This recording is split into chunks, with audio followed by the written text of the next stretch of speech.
بسم اللہ الرحمن الرحیم۔ السلام علیکم، میں سمیع ابراہیم ہوں اور آپ دیکھ رہے ہیں ہمارا یوٹیوب اور فیس بک چینل۔ اگرچہ حکومت نے تحریک انصاف کو ترنول میں جلسہ کرنے کی اجازت تو دے دی ہے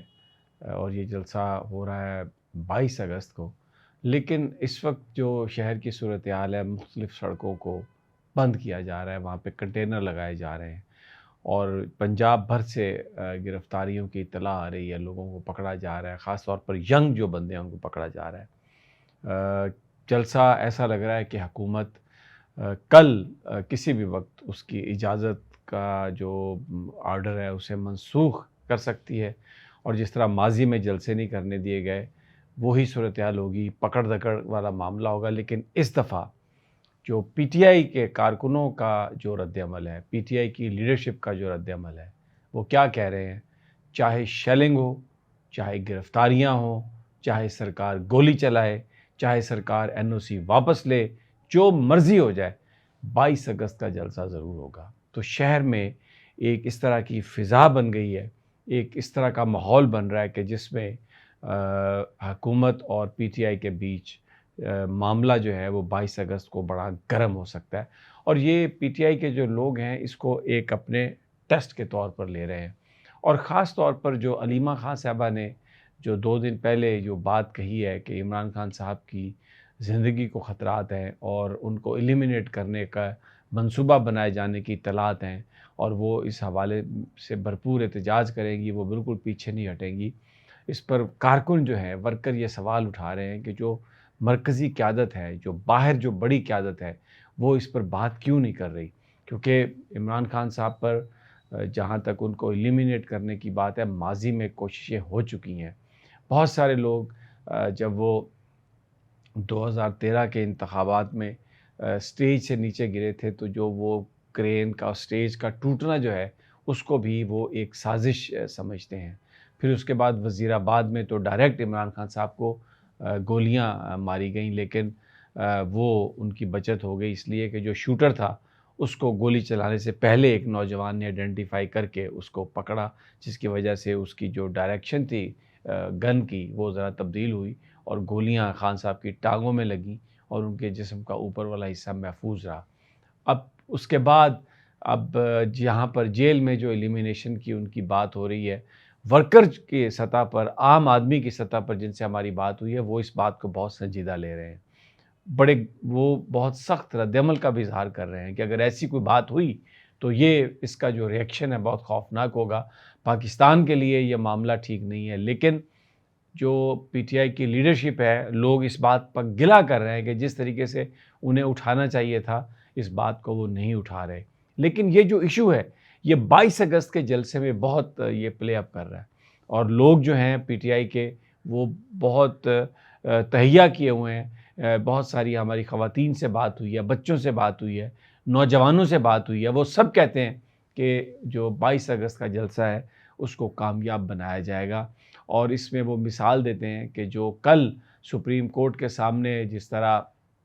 2 مذہبی جماعتوں کے ہزاروں کارکن پہنچے ہیں اور ریڈ زون بھی انہوں نے کراس کیا، پارلیمنٹ ہاؤس کے سامنے دروازہ بھی توڑا اور وہ پارلیمنٹ کے اندر بھی گئے، تو بہت سارے لوگ سوال کرتے ہیں کہ پی ٹی آئی پر تو پرچے کیے جا رہے ہیں، ان کو تو تانے دیے جاتے ہیں کہ آپ پارلیمان پر حملہ ہوئے، آپ تو یہاں پر یہ جو لوگ سپریم کورٹ پہنچ گئے، جو لوگ پارلیمنٹ پہنچ گئے، تو ان کے خلاف تو کوئی کارروائی نہیں کی گئی اور ان کو جانے دیا گیا، ان کو روکنے کی بھی کوشش نہیں کی گئی۔ شیلنگ 2-4 شیل پھینک کے پولیس والے سارے کے سارے بھاگ گئے۔ تو یہ مد نظر رکھتے ہوئے پی ٹی آئی جو ہے وہ اپنے آپ کو 22 اگست کے جلسے کے لیے بھرپور انداز میں تیار کر رہی ہے، اور جو کارنرز میں، گلیوں میں ورکرز کے درمیان جو کمیونیکیشن ہے وہ ہو رہا ہے، اور ہماری یہ اطلاعات ہے کہ جو کے پی کے سے اور بہت سارے جو نزدیکی علاقے ہیں ان سے بہت سارے لوگ جنہوں نے جلسے میں شرکت کرنی ہے وہ آج اسلام آباد پہنچے ہیں، شام کو بھی پہنچیں گے، رات کو بھی آئیں گے۔ شیر افضل مروت نے یہ کال دی ہے کہ جناب آپ انتظار نہیں کریں 22 اگست کا، یہ دروازے بند کریں گے، راستے بند کریں گے، لوگوں کی پکڑ دکڑ کریں گے، اس لیے آپ ابھی آج وہاں پر پہنچیں اور آپ انشور کریں کہ 22 اگست کو ہم یہ جلسہ کریں گے۔ تو ترنول کی وہ جو جگہ ہے اس کے ارد گرد جو بستیاں ہیں وہاں پر بہت سارے پشتون رہائش پذیر ہیں، اور بالکل کے پی کے سے ڈائریکٹ وہ کیونکہ جی ٹی روڈ پر واقع ہے، پنجاب سے بھی وہاں پہ ڈائریکٹ لوگ آتے ہیں۔ جگہ وہ اس لحاظ سے بہت زبردست ہے کہ اس کو جتنا مرضی پولیس سیل کرنے کی کوشش کرے لوگوں کو روک نہیں سکے گی۔ تو ایک ماحول بن گیا، اور جو 22 اگست کا دن ہے وہ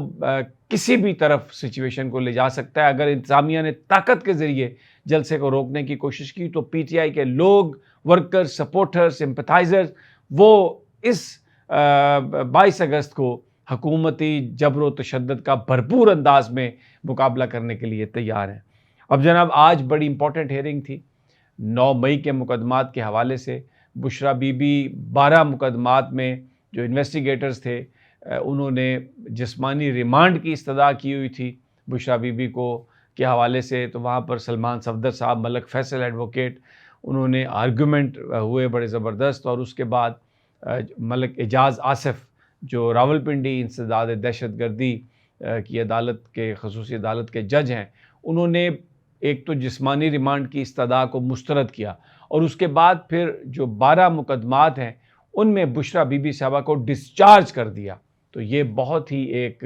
امپورٹنٹ یہ آج کا یہ ڈیولپمنٹ ہے، اور حکومتی دباؤ اور بہت زیادہ کوششوں کے باوجود جو بشریٰ بی بی صاحبہ ہیں 12 جو مقدمات تھے 9 مئی کے، ان سے وہ ڈسچارج ہو گئی ہیں، اور توشہ خانہ ریفرنس 2 جو ہے اس کو فائل کر دیا گیا ہے۔ اس کی تفصیلات جو سامنے آئی ہیں اس میں جو ملٹری سیکٹری ہیں وہ بھی وعدہ معاف گواہ ہیں، عمران خان کے خلاف وہ گواہی دیں گے۔ پھر اس کے بعد جو کیبنٹ سیکٹری ہیں وہ بھی ان کے خلاف جو ہیں وہ گواہی دے رہے ہیں۔ تو یہ جو لوگ بنیادی طور پر جو اس سارے چیزوں کے جو جن کے ذمے کام تھا، مثلا جو کیبنٹ سیکٹری ہیں وہ کسٹوڈین ہوتے ہیں توشہ خانہ کی چیزوں کے، اور ملٹری سیکٹری نے جو ہے وہ چیزیں لے کے دینی ہوتی ہیں، اکٹھا کرنا ہوتا ہے۔ تو وہ سارے جو سرکاری افسران ہیں وہ سارے کے سارے اس ریفرنس میں عمران خان اور بشریٰ بی بی کے خلاف گواہ بن گئے ہیں۔ تو جو لیگل فرٹرنیٹی ہے اس کا ایک سوال ہے کہ جن لوگوں پر بیسیکلی جو قصوروار ہیں سارے کے سارے، ان کو اگر آپ وعدہ معاف گواہ بنائیں گے تو یہ مقدمے کی کارروائی کیسے چلے گی؟ تو یہ تو بڑا ایک شروع سے لگ رہا ہے کہ کوئی ایک گیم پلان بنایا گیا عمران خان کو اور بشریٰ بی بی صاحبہ کو سزا دینے کے لیے۔ تو یہ لیکن یہ ریفرنس بنایا جی کہ 2021 میں جو بلغاری ٹیسٹ وہ جو سیٹ ہے جو سعودی عرب سے ملا تھا اس کو بیچا قیمت کم کر کے اور قومی خزانے کو نقصان پہنچایا۔ تو شروع سے ہی نظر آ رہا ہے کہ اس کیس میں کوئی جان نہیں۔ اور وہ آپ یہ بھی بات یاد رکھیں کہ جو ملٹری سیکٹری تھے عمران خان صاحب کے، جس طرح اعظم خان صاحب گرفتار ہوئے تھے، یعنی بعد میں گرفتاری ہوئی تھی یا یہ کہا گیا تھا کہ وہ کسی دوست کے گھر چلے گئے، غائب ہوئے تھے،